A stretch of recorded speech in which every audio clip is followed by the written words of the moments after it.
I'm Lieutenant Vinal Lee. And I'm Lieutenant Brenna Lee. And we're the Corps officers in Madison, Indiana. So Madison, Indiana is this cute little historic river town. Everybody wants to come and visit Madison, Indiana. We were just nominated as one of the best communities in America, but even underneath all of that and all the excitement and amazing things that happen, there's a secret, and that secret is that drug addiction is just increasing rapidly. 1 in 5 babies are born drug exposed in our community. 86% of our jail population is housed there due to a drug-related crime, and 92% of every emergency room visit is due to drug abuse, drug overdose, or drug dependency. And so the first step that I think the Salvation Army enters into is taking what's done in the darkness and bringing it to the light. And so we enter into that same work of reconciliation that Jesus did, and we say, here are the issues in our community. How can we begin to connect people back to a place of restoration and wholeness, move them from a place of brokenness into a place of wholeness? For us, it started with prayer and then saying, what simple resources do I already have? I already have vans, I already have approved drivers. How can I use this?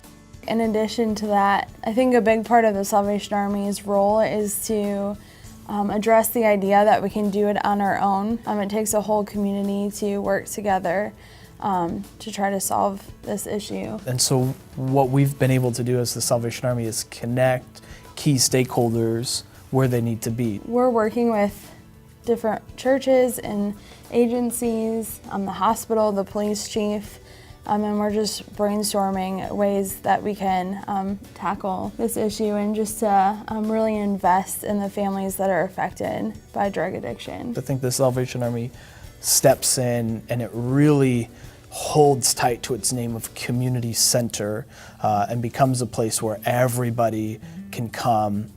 The next step in that is just realizing that this issue is multi-generation, that it's impacting not just the addict, but it's impacting the great-grandparents, the grandparents, the parents, and the kids. And so the Salvation Army has this awesome opportunity to come along whole families and bring them to a point of restoration and reconciliation with each other, with their community, with God, and with themselves even. Right, yeah. So. Leveraging programs that the Salvation Army already has. Connecting those who are struggling with some sort of addiction to our recovery centers, but then not neglecting the family in that. So bringing their kids along into our character building programs and connecting mothers and grandmothers into women's ministries and fathers and grandfathers into men's ministries, and then the overall nucleus that is Sunday church. Jesus is the true answer to full freedom, full hope, full restoration, full reconciliation.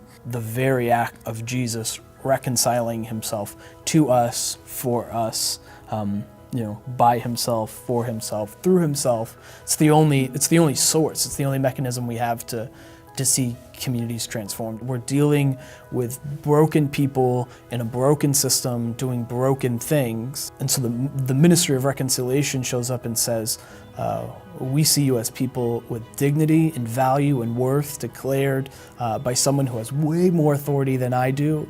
And his desire for you is to see you redeemed and restored and made whole again.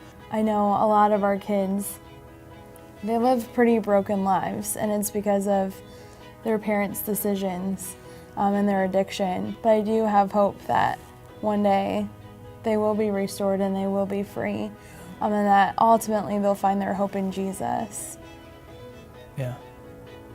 The entire work of responding to whatever the crisis is or the need is in your community has to be, at its very core, a work of reconciliation, because that very core is a gospel work.